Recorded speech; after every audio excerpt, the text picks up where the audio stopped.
Hello and welcome to another edition of Christo Putting the World Right. And as you can see today, it's with Russell Quirk. Hello, Russell Quirk. Hello, mate. How are you? He's a political commentator. And look, we're working from home, both of us. I thought we said that we didn't like that sort of thing, Christo. We're working from homo. Speak for yourself. There's no place like homo. Homo. So I hear. I've never tried it. Well, I've got a bone to pick with you, Russell Quirk, before we Only start. one. Only one. Only one. But actually, I'll pick that bone in just a moment because coming up, we're going to be talking about Harry and Meghan. Apparently, the Queen gave a view on Harry and Meghan, Queen Elizabeth II, the late Queen, before she died. And we've seen the trailer, apparently, to their polo show, which I think might be as dull as ditchwater. So we've got that.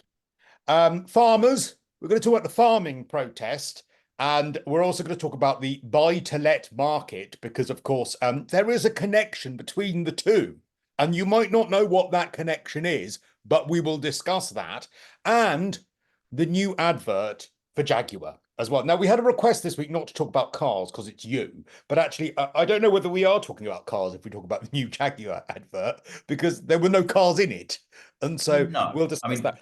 Now, yeah. It'll be a conversation about wokeness and how you'll be able to buy not just a Jaguar, but the entirety of Jaguar Cars PLC for about £1 in about 6 months' time. Now, I'm having a wine because I like to have a little wine. What are you having? I have, I think, I'm a big fan of breakfast tea. I'm not sure if this is Waitrose Gold or Marks and Spencer's Gold. Oh, you Uh, don't like that. You don't like that woke tea, do you? Like peppermint or jasmine or chamomile. That's too woke for you, isn't it, that, Russell? that is what new Jaguar brand directors drink, I think you'll find. No. Um, okay, so I'm having this is like 3-day-old wine because it's glamour. There's so much glamour in my house. So I'm spritzing it a little because it's sort of one-eyed wine. Have you ever had one-eyed wine where you drink it, you're sort of like, oh, oh, oh, Yeah, oh. yeah, plenty. I'm from Essex. That's kind of all we drink. The ice cube there. Do you not have a fridge that you store your I wine in? always put I always put ice in wine. Or Always even put if it's cold ice. In already? white wine anyway. Yeah, yeah. So no, I'm not the raging alcoholic that you are, Christo. Well, listen, I'm enjoying just a nice glass of wine. I don't drink till I fall over. That's how it's 3 days. Do you know, a friend came round a few months ago well, actually, a long time ago, actually, not a few months ago, but when I used to drink till I Well, fell the over. last time a friend came round was a long time ago. That's sad. That is Sad. true. And she said to me, well, she drunk some wine and she said, "Oh, well, we need to put it away. Have you got one of those stoppers for wine?" And I said, "No." And she said, "Well, what do you do when you've got wine left?" I said, "You know what? It's never come up. It's just Yes, I just never a, drink it till it's all gone and it goes in the recycling. it's That's just it. never a problem." Whereas now I do have a wine stopper because I enjoy a drink now. So this is what 3 days this bottle of wine has taken for me to drink, which is I think quite an achievement. So it's a Chardonnay. We have a new Marks and Spencers in Brixton now, Russell, and it opened a few days ago. And I went to the opening of Marks and Spencers in Brixton, the new Simply Food, and My God, sorry, got a mate. bottle How there. rock and roll are you? How rock and roll are you? You know, it used to be GAY, heaven. Now it's going to an opening of a new Marks and Spencer. Look, you've got to It's take quite invites fun. where you can. Now, I've got a bone to pick with you, Russell Quirk. Yeah. I've got a bone to pick with you. I don't think it's directly your fault, but do you know I used to come out of the lift at Talk Towers, Hmm. and I used to one of the things I used to love when I came out of the lift, right, was that my photo, right, was on a big screen full of presenters. There were all the big presenters. There was a big screen full of those presenters, and my photo was one of them. And in the brutality of showbiz, because it's a brutal world, my Yeah. picture has been removed and replaced with Yeah, I think me. you. Yes. You. But you're not the Your only one that's picture. been removed, actually. Look, very, very, very difficult for me to comment. Obviously, I didn't engineer that. I didn't sort of go upstairs to the bosses and say, now then, if You I'm were to throwing continue. darts in my picture. You were there. You defaced me, so they had to remove me. That's my suspicion. No, I genuinely 3 or 4 weeks ago was asked to go downstairs to have some pictures taken, and obviously it's not the first time I've had that request. So I dutifully complied, went downstairs, had the pictures taken. I had no idea what they were for, and then I too came out of the lift a couple of weeks ago and saw that I was sandwiched. I think between I can't remember actually. I think between Alex Phillips and Peter Cardwell, which is quite an interesting sandwich. Well, at least, I mean, you could have been sandwiched between Peter Cardwell and Andre Walker, and Yes, you that would have know been a night to remember. that would have been a quiet night for you. Showbiz is brutal. However, I am very happy to see that you are part of the talk lineup, and I think it's very, very good for you. And have you done Clash of the Titans this week? I've done Clash of the Titans this week. I've also done Grumpy Old Men, which well, by the time this comes out, was out last night, I guess. They are using you and abusing you, darling. Yeah, look, genuinely, I've just always loved being part of the Talk family. I'm a complete and utter nobody. I've got no idea what I'm doing. A bit like this podcast, really completely winging it Yeah. with no idea what I'm talking about. And I kind of just do as I'm asked to do if I can do it. And I've stumbled into now being, I don't know, what am I? I'm the guy they ring third or fourth if someone is off on holiday or doing Oh, something more lucrative. And I sometimes pop up doing a show. I remember third or fourth. Oh, I remember the honor of being third or fourth.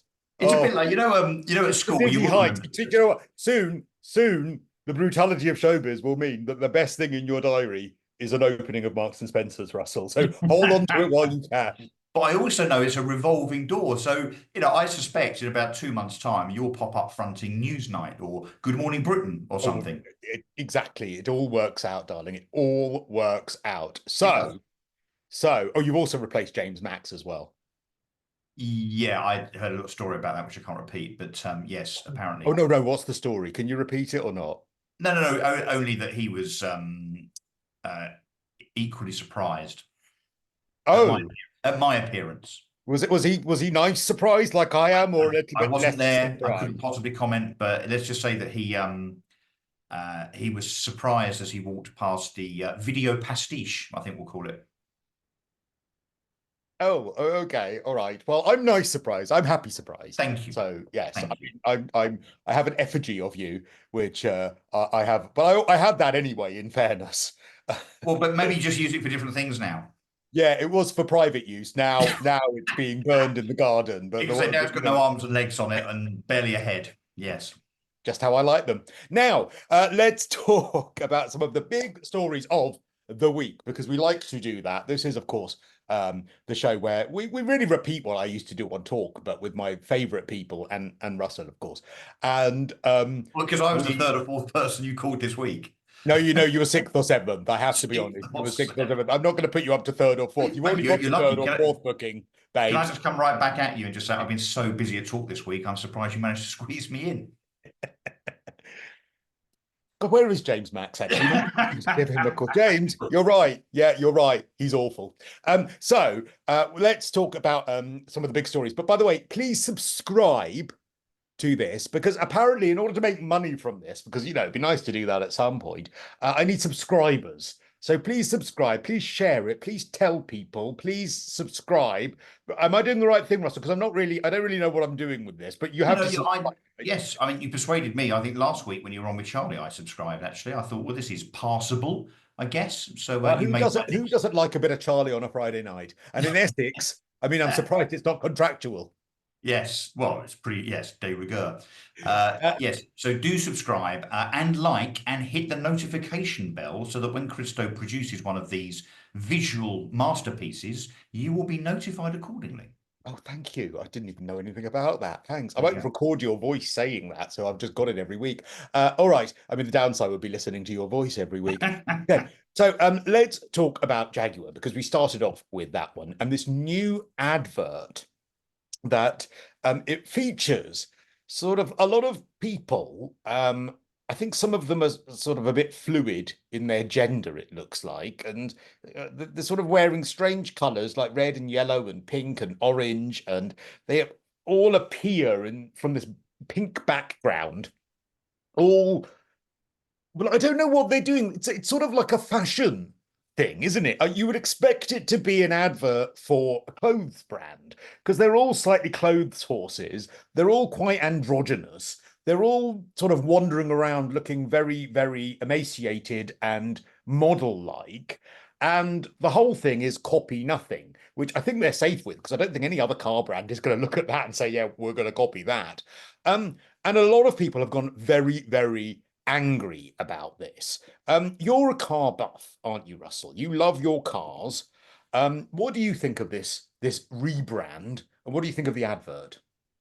I think this week has been fascinating looking at this. First of all, I thought this is a very, very clever way of triggering the nation. So whether it be car people, journalists, or just people generally, because obviously there is this kind of identity politics angle to it. So getting people to talk about your brand is generally a very, very good thing. I mean, if you remember back in the 80s, which I'm sure you do remember because you would have been, what, in your 40s, I guess then, you remember the Benetton adverts that were I was a fetus in the 80s. Thank you very much. and I do remember the professionally, Benetton. some would say still are.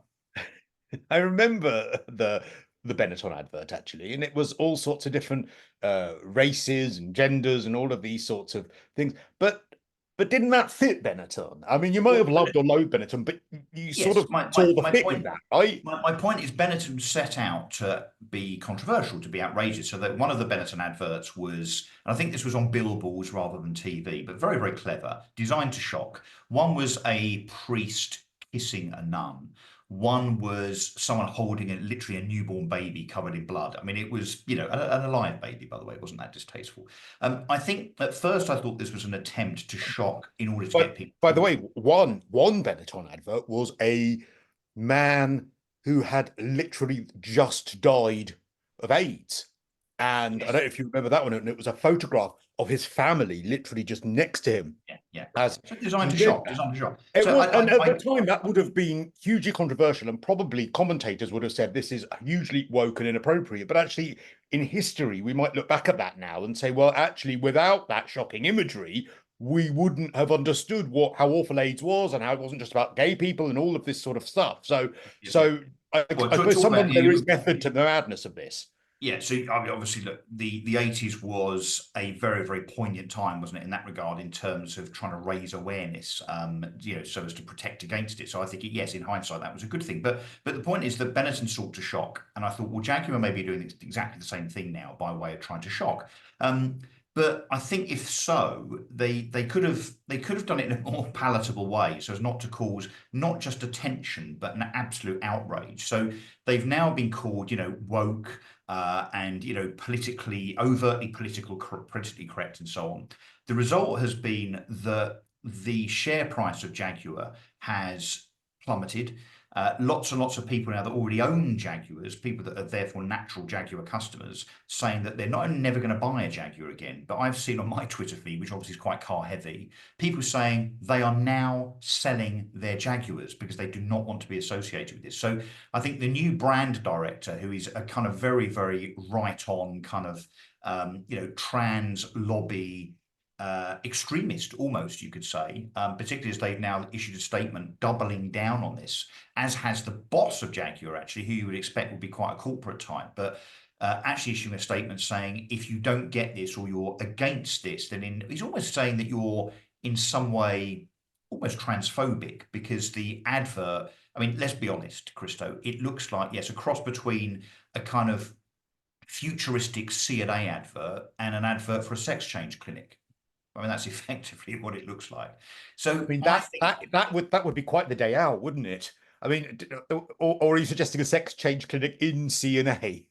Well, maybe they should have thought of that and they wouldn't have gone bust in Britain. But so I think that they have tried to be clever here, and I think that they have had a huge injection of woke within Jaguar, where the CEO has allowed this kind of transformation into a kind of Ben and Jerry's, Bud Light, Wicks type of scenario, because they feel that by showing that they're not transphobic or homophobic or racist, they have to go too far the other way, right? And we've seen other brands do that lots and lots of times. I think this will backfire. I mean, the fact that they didn't even have the logo or indeed a car in the advert.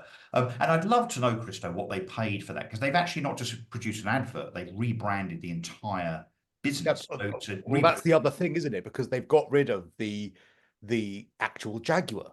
I mean, the Roaring Jaguar, which was, well, that was the original brand, and then I think it was just a close-up sort of the Jaguar was the rebrand a few years ago, and now they've got rid of that altogether. And I mean, I sort of understand, playing devil's advocate slightly, I understand the dilemma of brands nowadays wanting to modernize and wanting to attract a new, younger um, audience and new, younger customers. So I can get my head around the logic. But the thing with something like Jaguar, I love Jaguars. I love old Jaguars. I love the old XJs. I love, I even love them up until the early noughties. It was when they started looking a bit too plastic. I didn't like them, but I remember getting a Jaguar years ago from being given one as a courtesy car when I crashed my car, and it was beautiful. I mean, it was an amazing car. I adore them. The chrome on them, the old Arthur Daly used to drive when they are beautiful, beautiful cars. And the thing is, what seems misguided about this is that they really could have with the way in which that retro is so in vogue at the moment, they could have absolutely capitalized on being unashamedly Jaguar, unashamedly their history. However, they're now innovating to bring that unashamed Jaguar history to a new audience and with new technology in order to introduce this new car. And I'm just really surprised that they didn't do that. I think they could have had touches of, look, we're modernizing. I think they could have had touches of the wokeness, as you put it, that they've got. But I just think they're missing a massive trick, because for the last 20 years, their cars have been quite middle of the road. They've not been anywhere near the prestige they used to have. And that is what that brand is oozing, is prestige. They've not just missed a trick here. Bearing in mind, these brand changes, these rebrands go through quite a number of people, right? So you've got, first of all, there'll be a beauty parade of different brand agencies, and then you choose the brand agency, and then you agree a brief, and then it goes through the marketing department. They present to the exec team, they kind of fiddle around with it, and they ultimately, with the CEO, sign it off. But also, this probably, because it's such a big thing, would have gone to the board of directors. So there were so many levels of agreement and sign off here that somehow this has slipped through the net. But I mean, this is not just missing a trick. I mean, they have literally shot themselves in the face. That's effectively what they've done. A brand refresh in terms of it becoming progressive, I totally agree with you. And I think if that's an iPhone, or it's Armani, or it's even an ice cream or a beer, I kind of get it. But when it's a 60, 70, 80,000 pound car, and by the way, Jaguar sales have reduced significantly. I think there's something like 80% down compared to 4, 5, 6 years ago, whenever. The way to try and get customers is to double down on your existing customer base and understand them. And yes, okay, go out and try and find some new customers, but don't alienate almost every single person that owns one now and has ever bought one. Jaguar, let's not forget, their whole history, their heritage is about racing. Racing at Le Mans, racing in Formula One, as I think they did. It's a very kind of gritty, kind of, petrol fume, noisy environment, I guess, that they've kind of existed in and accentuated. And they've literally gone the other way, and it will come back to bite them. There is, though, apparently the thing that's coming in a couple of weeks' time is the unveiling of a new Jaguar car. Now, I'm really looking forward to this, and I suggest that you and I reconvene in 2 or 3 weeks' time after the launch, because goodness knows what that new car is going to look like. I don't know, a dildo? Maybe. Maybe it'll be a dildo with wheels. Well, you've piqued my interest suddenly. Now I'm thinking a dildo on wheels. Oh, well, that's the one thing that I'd never thought of doing with a dildo, is putting a driving seat in it. Well, watch this space, because I think Jaguar have plans for you. But the brand of the E-Type, not just the racing, but the coolness of the 60s, what Mini have done. And you see all the stuff behind me? No, yes. I have on my wall here, look, Steve McQueen. Steve McQueen was a Porsche guy, actually, but that is the era of racing cars, fast cars. But also Carnaby Street of the 60s and of the beautiful Goodwood old cars and the 70s, and those big old chrome Jags, and driven by the craze, driven by London. They might not want to associate with themselves with the craze, but that real British heritage. And what Porsche have done brilliantly, what Mini have done brilliantly, is that they have had evolution, not revolution. And what I read somewhere really recently that Jaguar had they're now going, I don't know if you knew this, but they want to go prestige. So they're going now with this whole relaunch, they're going ultra prestige. So rather than being 70 or 80 grand, they want to be in the Range Rover league of sort of in excess of 150,000 pound cars. Now, if you're going to try and get into that bracket, then the kind of customers that are probably very, very young and very, very right on are not going to have the money to buy that kind of car when they respond to that kind of ad. So you might get young people, and in your mind, they're probably tofu eating, Remain voting, sandal wearing, tie-dye wearing, disgusting lefties who, you know, haven't washed for 6 months. I can feel where you are. Yeah. But they're going to look at that ad and go, oh my God, Jaguar, brilliant. They're right on. I get what Jaguar are doing. But they're not going to buy a Jaguar.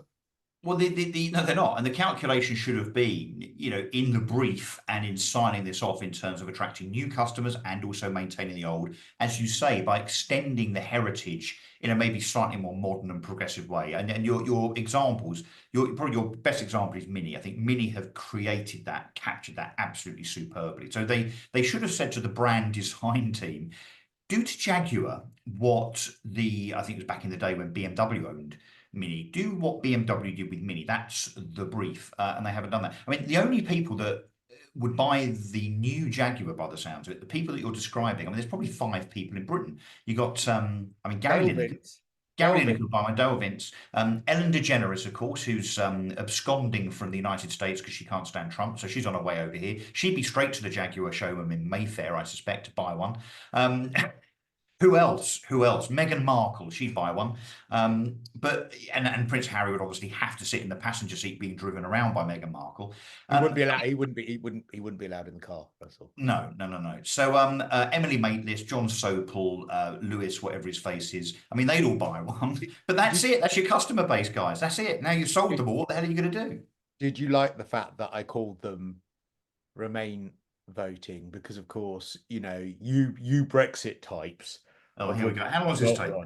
22 minutes. That's quite a long time for you. 22 minutes to mention the B word. I'm surprised you're not sort of, you know, you're so British. I'm surprised you're not eating a plate of raw British lamb at the moment, because cooking it is woke. Cooking it is the kind of thing the EU would do, isn't it, Russell? And cockles and eels, a nice pint of warm ale. If I was in one of my other rooms here, of which I have several, by the way, but if we were in one of my other rooms, you would see that the daybed is adorned with a full-size Union Jack.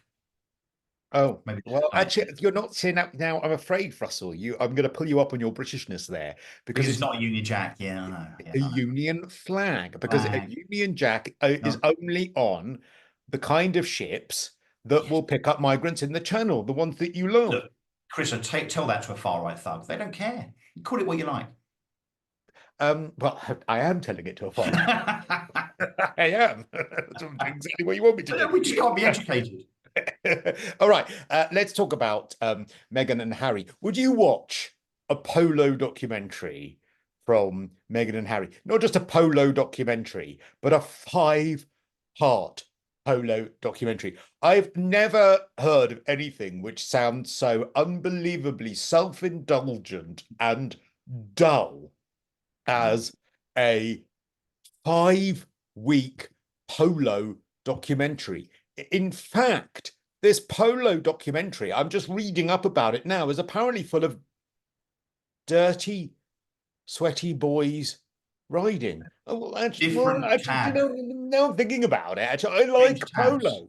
I like polo. What was it wrong with the polo documentary, Russell? Change tabs. I thought at first that this was, well, at first glance, this was a documentary about polio. I thought one of the two of them was ill. Is that not right? So polio on a horse. I mean, again, that's a format we've not thought of. Well, there you go. I mean, maybe try it, see what happens. Yeah, no, it's self-indulgent. It also shows how completely and utterly out of touch. You've frozen on my screen, by the way. I don't know if you can see me. Am I moving? Oh, I don't know. Have I frozen? Yeah, well, you're frozen for me. I don't know about the millions that will watch this, but yeah, you're frozen. Don't worry. I mean, you're just about as animated as you used to be on Talk. I Um, don't know why I've frozen. I don't know. I don't know. Maybe people won't notice if they're watching. So Yeah, yes, I it don't. just shows how Harry and Meghan are completely and utterly out of touch with the rest of the population. 99.9% of whom not only don't give a fig about polo, but don't probably even know what it is really, because it's only played by, sheiks and members of the British royal family. Okay, I am still frozen. Does that mean I'm actually frozen in the recording, though? Do you know? Oh, I don't know. What does your technical team say? Oh, I'll just consult them. Dee Dee, I'm just talking to my dog now. Hold on. What I'm gonna look it up online now. What to do if you freeze in a Zoom recording? I hate this technical stuff. I really It do. might be just my end. I don't know, but And because I'm frozen on my screen as well. Try to okay. remain calm, it says. Try to AI says remain calm. Okay. the first thing to do is try to remain calm. This AI voted remain, Russell, and Yeah. wait a few seconds to see if your connection stabilizes. But it still says it's recording. I mean, I guess we'll soon find out, really. But Yeah, the rest of the recording might just be me looking a little bit. And look at my double chin. yes. Yeah, no wonder you've got a beard. It's supposed to cover it up. Did a Yeah. load of just hearts come up on your screen? No, I just yeah, right. So that's it's working mine. I just did that on purpose. A load of Did love you? heart. Oh, A, that's reactions. that's me. A, because I'm fond of you, obviously, but also just to see if this sophisticated, technologically advanced production of yours is actually working. So yes, no, I can do all sorts of things. Look, I can do Oh, laughter, which obviously is not a reaction oh, you normally get. has that just come up for you as well? Yes, it has. Here, a bit of Elon Musk. Hang on. Oh yeah, look at that. Oh, I do like your rocket. It's very Now, fast, I'm told. now, well, oh, I'd never knew about this fact. Would you like my finger? Yes, go on, try. Or it's more No, my, it's that's a my thumb. thumb. That's a thumb. You deceived me a bit there, I think. Yeah, I did just relax. It'll be okay. It'll all be fine. Oh, look at all of these. Did Oh, you not know about this? no, You're I didn't know any of these. just such a technophobe, aren't you? I Here you really go. am. I don't like any of this technology stuff. Here, did you Um, see the one I just did? Should we just do this? I didn't. 40 minutes or so. There you go. The Oh, big I've been told to close some unnecessary applications. So let me just do that as well. Well, the only one I can close is WhatsApp. yeah, shut down the Unwins tab, the Waitrose tab, GAY, and OnlyFans. all of the Liza Minnelli tabs that you've got open on Spotify. Yeah, I think that's mildly homophobic, but I'll take it. I will take it. I don't mind. Okay, so Harry and Meghan are awful Yes, and boring yes, and dumb. definitely. Well, and arrogant, aren't they? And Well, elitist, pompous. I just don't understand why it needs to be a five-part series giving an exclusive behind-the-scenes look at the fast-paced and glamorous world of polo. Prince Harry Yeah. said the series offers audiences an unprecedented behind-the-scenes look into the passion and determination driving some of the world's elite polo players, revealing the grit behind their glamour. 5 parts. I mean, why does it need to be 5 parts long? But when some commentators have started to get very excited about this, the pro, over the 3 or 4 pro Harry Meghan merchants, they failed to understand, I think, that Harry and Meghan, I don't even think are in it, are they? They're only producing it. So it's not Harry on a horse so much, it's his mate, isn't it? Yeah, they Mm. probably are. I mean, I think it is his. Yeah, it is Yeah, just yeah. his company rather than him being in it. So I guess, do you think that this is some kind of desperate way of Harry and Meghan mending bridges with Netflix, who of course they took loads and loads of money from and didn't really deliver? I mean, you remember the deals they did. It was Netflix and Spotify, and surprise, surprise, I think you and I talked about this on your shows. Those institutions, those organizations weren't very happy a few months later with the output and the results of their investment. So I wonder if They this, hadn't produced anything, yeah, exactly. So I actually think maybe produced anything. So now one, they're just one, coming up with any old turgid old rubbish that, yeah, I mean, Harry's probably just gone through his phone going, oh, okay, what do I have in here? Oh, some people who play polo. Okay, let's do a documentary about yeah, yeah, polo. yeah. Uh, Yeah, uh, as Harry's kind of following Meghan around the Montecito mansion, and she says, "Right, you've got to think of something, Harry." Yeah, maybe the first thing you could think of was polo, because he was probably at the time thinking, "I'd rather be playing polo than be in this place with this woman." So yes, it won't be a rip roar. I suspect. I mean, you and I will do the same thing as most people, which is watch the first half an hour and try and Again. Oh, no, that didn't work. I thought it would get me going. Okay, no, you're still frozen. I'm still frozen. Should I try and press refresh? Yeah, press refresh, but it might kick us out. So you might have to record this and then record the second bit as a second part. I might have to two. do part 2. I'm going to press refresh. Gone. Oh, it didn't work. The audio's still going. Yeah, it is. So it's a connection thing, I think. So you should. I think you might have to exit and then come back into the link. You know what? I'm gonna change cameras. Yeah. See if that works. Oh, Well, hello. That's better. Now I'm gonna go back to the other camera. It's a bit closer. Oh, hang on. Now let's go back to the other camera.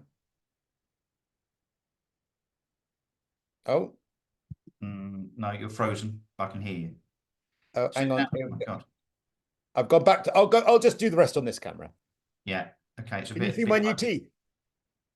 Is the gap purposeful or is that a mistake? Is it? Yeah, I wanted it. It's a bit like oh, who's that guy with the gap in his teeth? Steptoe. That's it. Oh, I thought you meant Jimmy Tarbuck. No, Steptoe. I think I was right. Yeah, I thought you meant Jimmy Tarbuck. Yeah. Oh, hang on. What are you doing with this camera thing? Now I'm going back. I'm going back to this one, and now I'm going to have to unplug this. Oh, and I'm going to put it in here. I'm going to just make sure I've got my sound. That's all. Yeah, because otherwise I don't have my sound. There we go. Yeah, all good. I can hear you. I can hear you. Okay, you're not recording yet though. Oh, am I not? Don't think so. No, I am recording still. I'm recording again. Doesn't Yeah, I say just that on recorded. here. I've recorded all of that. Oh, right, fantastic. Great. Absolute mess that it was. Including how we managed to pivot into Steptoe. Good. Yeah, Okay, so anything else you want to say about Meghan and Harry other than the fact that they are incredibly dull? Oh, the Queen made her feelings clear about it. Apparently, she opted to fast track the American actress as a member of the royal family. This is Meghan, in order to make her comfortable. And basically, it's been revealed that she actually really wanted Meghan to be in the family and she thought she'd be a breath of fresh air. So why did Meghan think that there was terrible racism and that everything was dreadful? So I think that sounds exactly like Her Majesty Queen Elizabeth, to try and be accommodating and nice on, particularly for her grandson.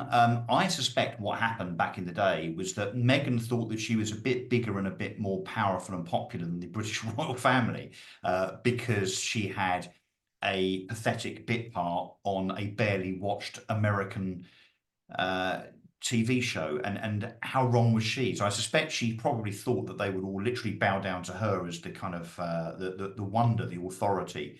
And when she realised that actually the British royal family is an incredibly respected, loved, and powerful institution across the planet, and that she indeed was kind of rather irrelevant in the scheme of things, I think she just rebelled, and I think then she decided out of bitterness to kick racist, off. racist. Of course. And every time anyone that's white criticizes someone on their lack of merit or their lack of ability, and they happen to have a darker skin shade, it is always only ever racism. Can only be that. But it can't work the other way around, Christo. So when I got ignored in Nike New York by a load of shop assistants that were black, who literally looked down their nose at me when I asked for help and turned around and walked off without saying anything, that wasn't black on white racism. It wasn't. It was blatantly ageism. Because what the hell are you doing in Nike in New York? I was with my teenage girls. That is a tragic attempt at the life raft of youth, isn't it, Russell? But this was also, I don't know if you saw this. I mean, I don't know if you ever bothered looking at any of my tweets, but back in the day when that actually happened, this was the same day that I noticed that all of the mannequins within Nike in New York were all fat. That's a good thing. That's a nice thing. Fat man. Nike are supposed to be aspirational in terms of losing weight, are they? Yeah, well, I used to agree, right, I tell you where I agree with fat mannequins, right? Um, and that is in sports shops. Because I understand in a fashion shop, right? You are aspiring to look like the person in the mannequin, and therefore you want to look like those clothes and how they hang on that mannequin. That's why. But if it's in a sports shop, isn't that precisely who they should be catering to? As in someone who is overweight. So isn't it good that an overweight person would go into a sports shop and go, "Oh my God, that Well, mannequin looks like me. I'm going to work out." again, I hate to use the word again, it sounds a bit woke to me, but look, how many fat people do you see wearing tracksuits? I mean, basically all of them, right? So, which I always think is quite ironic. That walking down Streatham High Street, you'll see these enormous people, and they've generally got a pair of trainers on, a pair of grey tracksuit bottoms, and some kind of puffer jacket, haven't they? I mean, it's just standard, because I guess it's what they call comfort wear. But I do think there's a certain irony to a sports shop having fat mannequins. But Yes. if it's workout gear, shouldn't they be catered to people who are overweight and need to work out? Well, yes, but I don't think the fat You are people. missing the Jaguar point here because Jaguar aren't marketing to the people they need to market to. Well, people who are overweight, marketing workout gear to them, that's precisely who they should be marketing it to. Yes, but if they wanted to work out and be slimmer, they already would be. No, that's nonsense. You're talking absolute rubbish. That's They completely are the correct. people that you should be catering your workout gear to. Because having fat mannequins is instantly going to shed stones off of fat No, it's Alex going to make you say, okay, my God, look, that walk I past with would look their kebabs and their cakes in their I hands. would Yes. look good in that workout gear, so therefore I'm going to wear that workout gear. And besides which, as someone who is could be described as slightly rotund myself, I wear a bit of velour. I have a beautiful Sergio Tacchini velour top, and I am very proud to wear it. In fact, I might go and put it on in a minute. And I was going to say you should be doing the podcast in your grey baggy tracksuit I'm bottoms. not What are putting you in my grey baggy tracksuit. All right, okay. Wait there. wearing? Shall I just talk Wait, amongst myself? wait there. Okay, everybody. Well, look, and if you've just joined this madness, this is Christo's podcast, not mine, Russell's. Christo has gone off to get changed because I have been apparently fattest with regard to people that wear comfortable athletic wear. And this all kicked off with my comments about the fact that I'd gone into Nike. Oh my God. Fila, very nice. Yeah. And it This is is a velour. beautiful. I'm taking off. Oh, hang on. Oh, Steady oh. on. It's a completely different type of podcast now. This is welcome to Christo Foufas's Only Fans podcast, where about 42 minutes into each one, he starts taking his clothes off. No, it would be only fats, unfortunately. Look at it now. My God, it's green. You look like the Green Goblin. Tell me that this isn't beautiful retro wear. Tell me this isn't beautiful retro Okay. wear. And now tell me that you've put that on and zipped it up. You now want to do 100 press ups on the floor, do you? I might feel inspired to, but if I am actually touching myself at the moment, The way you're touching yourself is, to you, is erotic. To us, is slightly yes, repulsive. vomit inducing. It's velour. Velour. Velour. Have you never wanted to touch yourself in velour? I mean, how many sofas have had to die to create that for you? Hang on. Do you want to see the other one? What's that? Is the other one actually Tashini? Do you know, funny enough, on I shouldn't keep talking about it, but on Talk the other day, I actually mentioned Tashini tracksuit tops, and Alex Phillips said, "What's that?" I said, Oh my word. Tashini. I said, Fila, Tashini, Lion and Scott, Pringle, and so on. And yes, she'd never heard of Tashini. I love a bit of Sergio 80s Tashini. leisure wear. I mean, that's very, very cool, but just maybe not on you. Look at this. Again. Do you know what? You look like a very, very questionable 70s children's TV presenter. Is there any other type of 70s TV presenter? You look like you should be arrested any minute now. So yeah, I'm going to stay in my Sergio Tacchini for the rest of this. Thank you. Do you know what I'm really generally worried about? Is upstairs I've got at least 3 Fila tracksuit tops. Yeah, I think bust them out. I mean, I really do because I think But it means you and I actually are we have the same sartorial taste, which concerns me. it does absolutely greatly. That's the worst thing you've actually said, and you've said some pretty bad things over the last 45 minutes. But It is the worst. We actually share some the sartorial something sartorially in common. So okay, let's talk about something else because we're not just going to talk about my fashion. Please, no more, please. Okay, Because yeah. there was a story that I tweeted about, and I'm just going to look it up because I forgot to actually add it to my little link. Let me And check. I'm not sure if I follow you or not. Hang on, let me just check. oh no, I've muted you. You blocked me Uh, because of the graphic outside the lifts at Talk Towers. yeah, exactly. I mean, my God, isn't that now your heading photo as well? It is, of course it is, It because I is. knew you'd see it. I just thought I'd wind you up. Okay, so basically, the number of um, properties that are for rent at the moment have absolutely plummeted. It's exactly what we predicted to happen would happen as a result of many of the changes that have been made to the ability for landlords to be able to rent easily. It was reported in the FT this week that UK renters have been hit by the housing supply squeeze. The number of new properties coming to the market is the weakest in 3 years and predicted to be getting worse. In fact, landlord instructions have fallen to a net balance of minus 29% in the 3 months to October. This is, of course, against the backdrop of the capital gains tax changes, the renters reform bill, and of course the tax changes that we've seen over recent years, where we've seen landlords not be able to claim back their mortgage expenses or other things, meaning that there is very little profit in buy to let nowadays. This could have been so easily predicted. And isn't this another policy where you sort of look at the intention, you think, okay, we understand your intent. You want to make some money out of landlords that you perceive have had it so easy. But just like potentially the winter fuel payment, just like when it comes to potentially what you're doing with farmers, the actual very people that are going to suffer are the very people that you claim that you want to help the most, and that is the poorest. Because people renting are going to suffer as a result of this, because when you have fewer rental homes, the amount of rents are going to go higher.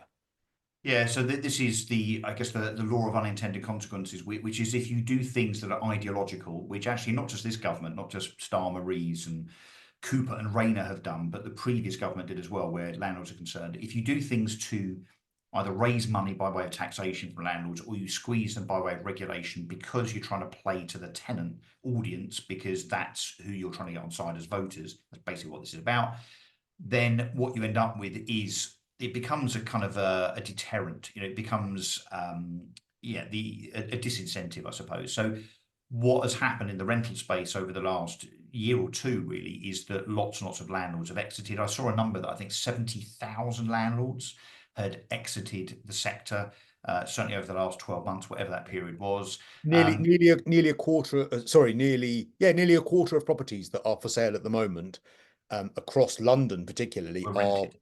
former Yeah. rentals. Yeah. So you've got, and it's not just one or two things. So you've had the reduction in the ability to claim tax relief if you've got a mortgage on your property. Yeah, so what that means, And let me just explain that, because people don't understand that. People think tax relief means you're trying to dodge your tax.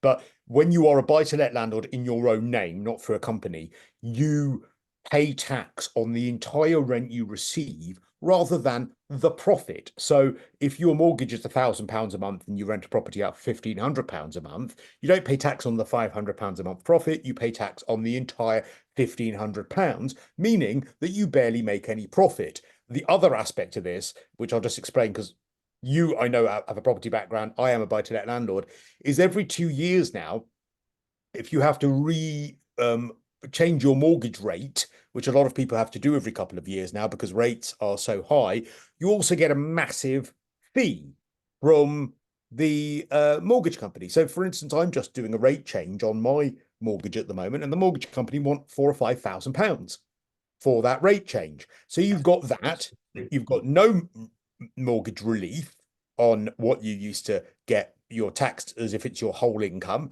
and You also have very few rights when it comes to getting rid of tenants at the moment as well, if you want to put the rent up to try and make any money. And that's the reason that people are exiting the market. But go on, Yeah, yes, that's one of the so things. there's multiple reasons over the last 2 or 3 years. There's probably 5 or 6 very, very big and compelling things, including what was the Renter Reform Act is now being called the Renters' Rights Act, because of course Labour have taken it over, so they picked up the baton and they've actually made that legislation, although that hasn't actually gone through yet. It's had a first reading, I think, in the Commons only. They've made that more and more prohibitive on landlords, more and more onerous. I mean, for instance, a tenant can move in, even and there's no contracts really as such anymore. You can't have a term on them, so the tenant can leave basically whenever they want. And particularly in the first 2 months, they can just say, changed our minds, and then you have to find another tenant and pay the agent again and so on. So it's a slippery slope which the government have not understood. If you deter landlords through either legislation or taxation, what they do is exactly what they are doing, which is to exit. They sell their portfolios and they move on. Now, they also certainly don't buy replacement properties because, of course, now the stamp duty penalty as a landlord is you have to pay an extra 5% in stamp duty over and above the standard stamp duty if you buy a property that you're going to rent out. So the consequence is a shortage of stock, which means that, as you rightly say, the problem then is less choice, but also not just less choice, but because there's less choice and demand is increasing. Bearing in mind we have 700,000 people coming to this country as a net migration figure every year, which means as a consequence the population is growing, so more people come here than leave, and therefore prices go up. The problem is, if you and I are going to extend the scenario to another unintended consequence, as rents go up more and more and more because there's more demand and less supply, the government's answer will be to listen to your friend of mine, Sadiq Khan, who has been calling for rent controls in London for years.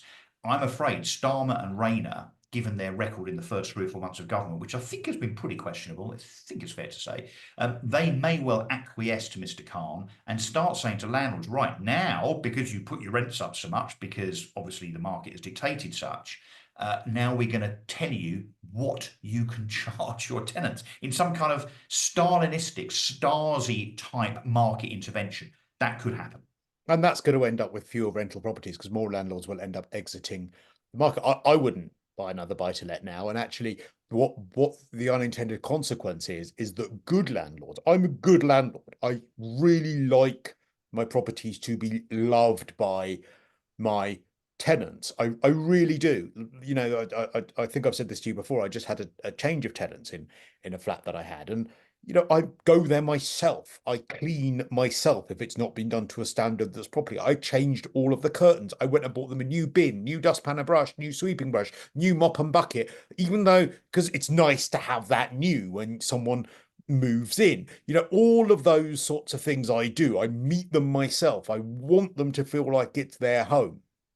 Yeah. I'm not going to be a landlord for many more years. I mean, I'm tied in at the moment a bit, but what's the point? What is the point in actually doing it? Because the problem is, I sat chairing a panel in a landlord show recently, and there was a chap there that had, I mean, substantially fewer properties than you. He only had 7. I know you've got dozens and dozens.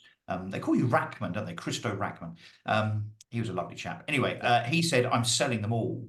And I said, what are you going to do? He said, well, to be honest, he said, because interest rates have gone up, it means now that my mortgage is more expensive because I was paying 2.5% per annum. Now I'm paying 5. He said, but it means I can put the equity in the bank and probably get 4 to 5% for doing nothing. He said, so why would I take the risk of a tenant not paying? I can't then pursue them to the courts because the courts are clogged up. I can't get rid of them because the government basically don't really want them to be able to leave. I've got all the aggravation, a thing called EPCC, which you're probably aware of, without getting too technical, which means that if you're a landlord sitting there right now watching this with a Victorian property that you rent out, you're about to have to pay probably 10 to 20,000 pounds to upgrade it to be more energy efficient because Ed Miliband has decreed so. So all of this stuff means that people like that chap in the audience 3 or 4 weeks ago, they may as well just earn 4 or 5% in the bank. Yeah, so it's encouraging people not to do anything. Okay, now let's park that for a moment, because I also want to talk about what's going on with the farmers. And of course, big protest this week about the changes to inheritance tax that they're going to have to now be eligible for a lower rate of inheritance tax, but inheritance tax nonetheless, whereas they weren't before, when they pass on family farms to their children, or to anyone. Why shouldn't farmers? Why should farmers have to be exempt from inheritance tax? Why do you believe? Which I presume you do. I mean, I don't know, but I'm just sort of guessing. You You're think that guessing, this is wrong. guessing because of my, Why do you think that this is something that's wrong? Yeah, so you're guessing because of my yes, somewhat demonstrated centre right credentials, I suppose. Yeah, I went to the farmers' protest in the week. I was there, so I saw Clarkson turn up, Kemi Badenoch, lots of speeches by hardworking farmers. That I mean, two things I suppose to say. First of all, genuinely, that many of them with what you would call kind of ordinary middle of the range sized farms, let's say 100 acres, 150 acres, they will be faced with a bill when the patriarch or matriarch of that farm that owns it in their individual name, and I'll come back to that in a second, when they die, there will be an inheritance tax bill for many of them of 2, 3, 4, 500,000 pounds. Now, people say, oh yeah, but they're rich farmers all driving around in their Range Rovers and their kind of purdy guns and their barbers and so on. The reality is, it's a bit like buy-to-let landlords, actually. The reality are not big, rich corporates.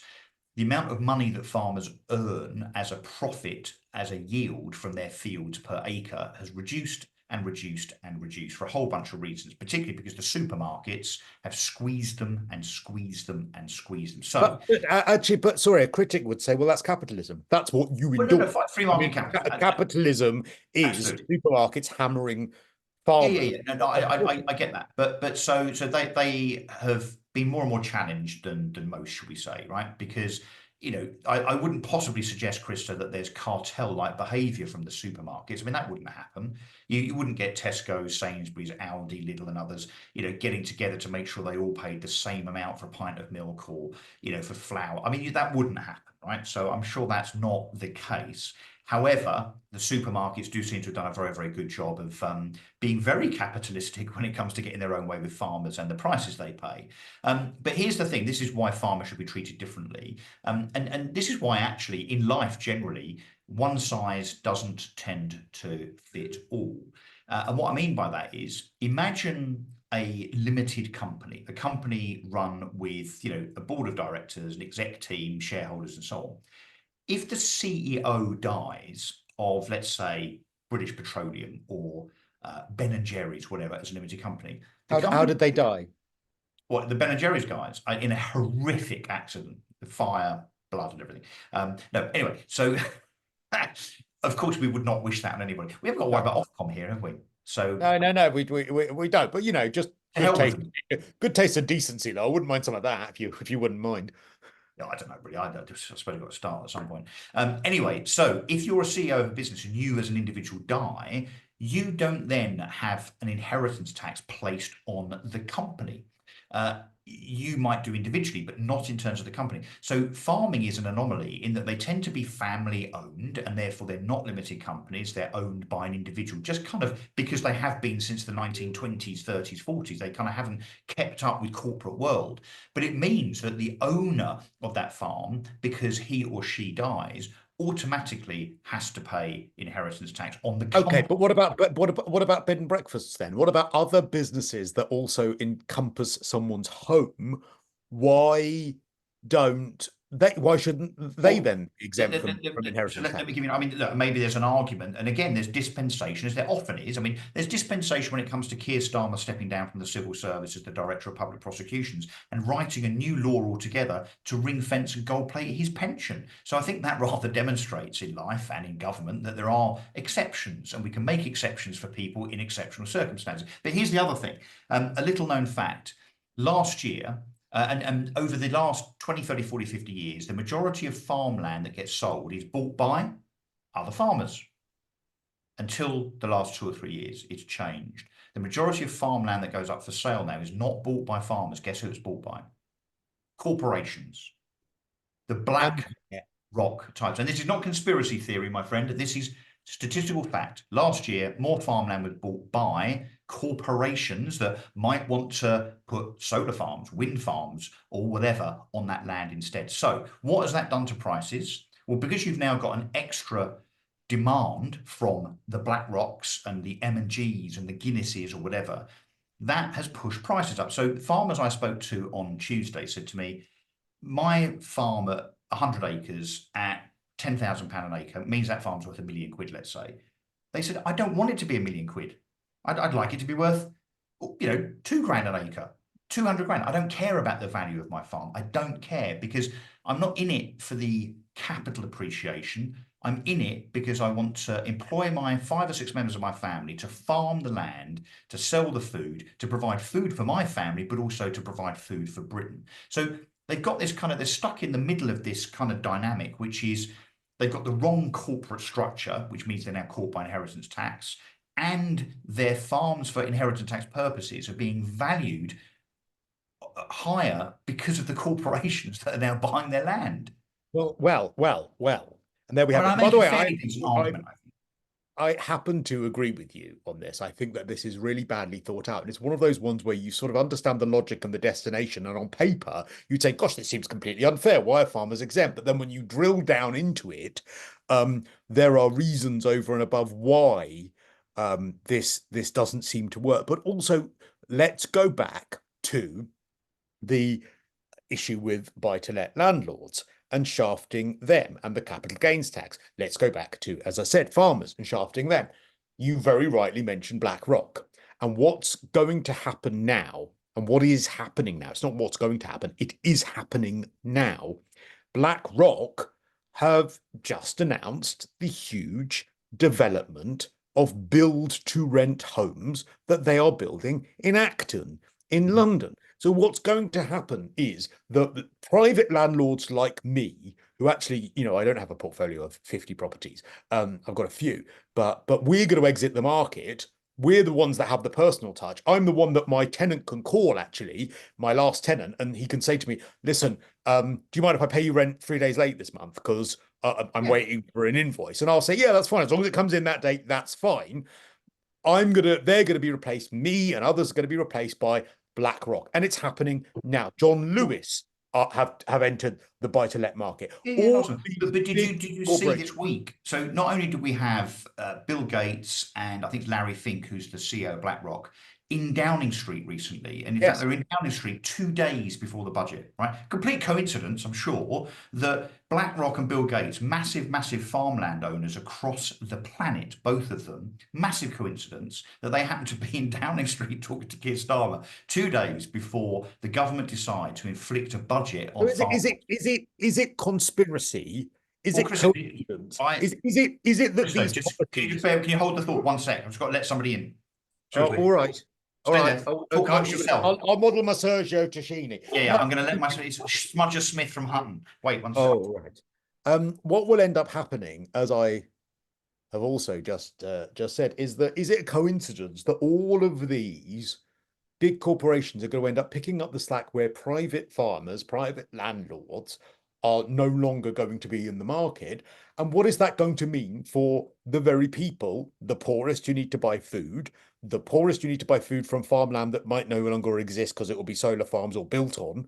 Or will it also mean that tenants have to then therefore pay higher rents because there are big corporations that they're paying their rent to? And those big corporations won't be subject to the same tax obligations as the private individuals. So you will end up with that situation. Who's that in the background? This is Smudger. Hello, Smudger.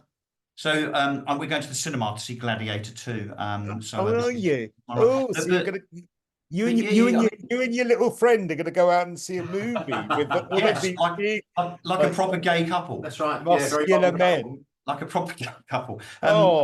So Neil works in the city. So if you have any questions for Neil in terms of markets, we're just talking about farms and how BlackRock are basically buying them all. That's one of the reasons that there's been such a big tweet on the whole budget things. Do you agree, Smudgy? Is it Smudgy or Squidgy? Squidgy. Smudger. Do you agree, Squidgy, that Squeegee, do you agree that it's that basically how the way in which buy-to-let landlords, private ones like me, are being hammered and private farmers are being hammered, it's going to pave the way for massive corporations like BlackRock and John Lewis and all of these people to take up the mantle of these private individuals, which for the very poorest who need to buy food, who need to rent property, it's actually going to end up being worse for them.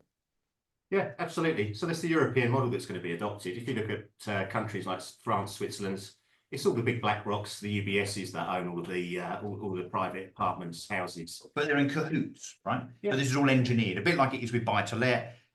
Ensuring that single landlords don't want to do this anymore, so that the likes of Legal and General and others can go and basically own all of the buy-to-let stock, because it's easier for the government to control. Also, if we really extend the conspiracy theory, what do politicians think about more than anything apart from themselves is what they're going to do after politics. So if you feathered the nest of Morgan Stanley, UBS, BlackRock and so on by allowing policy to dictate that they now own all the farmland and all the buy-to-let stuff, oh, and by the way, all the wind farms and all the solar farms, because of this net zero thing, well then when you leave politics, you have a very, very nice job lined up for you. And that's basically, I think you could argue, what this is all about. Then you end up as rich as him. Well, Yeah, maybe well, I mean, almost. I wouldn't mind being. So are you particularly wealthy, Spongy? Spongy now. Whatever you like on a Saturday night, to be quite honest. Well, it depends what you call wealthy, doesn't it? I mean, there's degrees, of course. Yeah. He's maybe not quite Bill Gates, but he does drive a Ferrari. Does that count? Do you? Do you drive a Ferrari? I do. Yeah. Are you single at the moment? Don't get excited. He's not gay. He's not gay, Chris. Anyway, you're No, married. You're married now. Oh, come on. Everyone's gay after a few pints. Come on now. Don't be homophobic. What's the rumour? 5 pints, isn't it? Yeah. Christo, is it? You tell me. You tell me. Well, How much room is there in your Ferrari? I think it's only a pint and a half on a Saturday night. Well, on that note, I look forward to meeting you again. Unfortunately, so it's a conspiracy. Basically, we're all going to end up in hock to massive multinational corporations that are going to own absolutely everything. We're all absolutely screwed. And your Ferrari, we're all actually, I hope it's big enough for all of us, because we all might be getting in it and driving somewhere else. And not the EU, hey? Not the EU as well, because if they're in it as well, then we're screwed. Yeah, well, good job we're out of it, but that's probably a whole different podcast, isn't it? Because we really haven't talked about Brexit enough, have we? No, I don't want to talk about Britain leaving the EU, but Squidgy, I would talk about your exit if you fancy. You far away. And on that note, so do we talk about everything we wanted to talk about? We talked about farmers. Didn't talk about Rachel Reeves' CV, did we? But hopefully next time we do this, she would have been fired, because if you were anyone in any other job in anywhere else in the world, having lied so profusely on your CV, you would have been fired by now. She hasn't been. It is absolutely. The memes going around about it are absolutely hilarious. Have you seen some of the memes of her sort of visiting a hospital and someone's put a thing under it? And this is Rachel Reeves when she invented the NHS. Yeah, she cured cancer. The one I love is her picture of her that's superimposed onto Neil Armstrong as the first person on the moon. The thing is, if she did lie, that would sort of give rise to us maybe thinking that she might not know what she's doing. Do you think? I mean, look. Did you really think, when you and I used to talk on Talk about the state of the Conservative government, and we said it can't be any worse than this? Do you remember we used to say that 4 or 5 months ago? It couldn't possibly be worse. I mean, wow, who would have thought?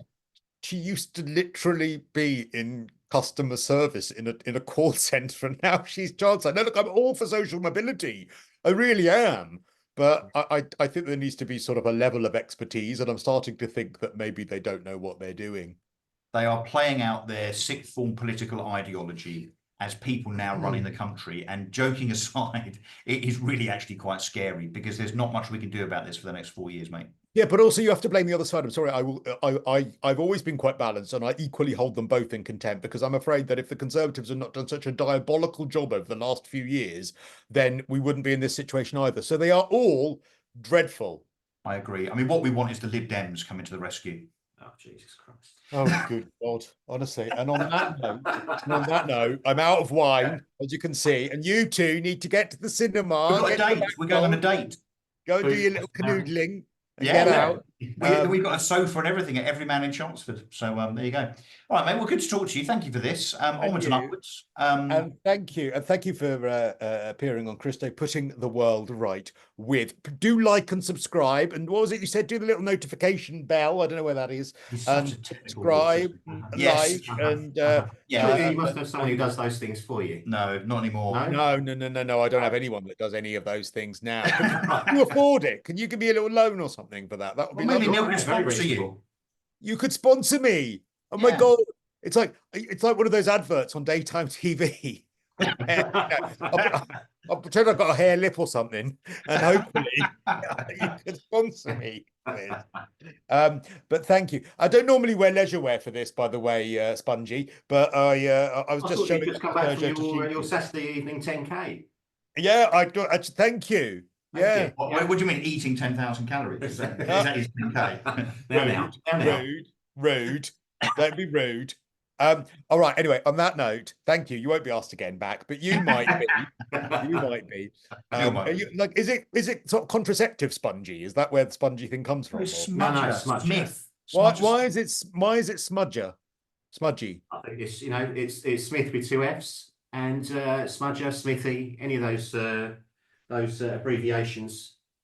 But where did Smudger come from being Smith?